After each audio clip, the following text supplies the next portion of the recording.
আবৃত্তি করছি কবি রবীন্দ্রনাথ ঠাকুরের লেখা কবিতা পুতুল ভাঙা।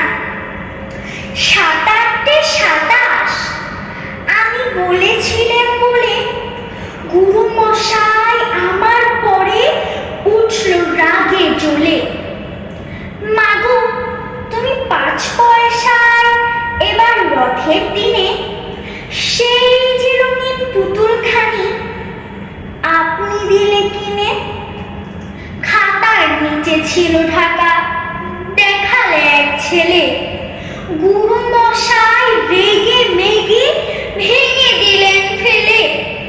বললেন তোর দিন রাতের কেবল যত খেলা, একটুও তোর মন বসে না পড়াশোনার বেলা। মাগো আমি জানাই কাকে, ওর কি গুরু আছে? আমি যদি নালিশ করি এক্ষুনি তার কাছে।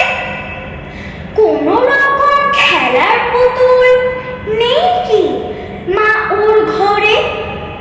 সত্যি কি ওর একটুও মন নেই পুতুলের পরে? সকাল সাজে তাদের নিয়ে করতে গিয়ে খেলা, কোনো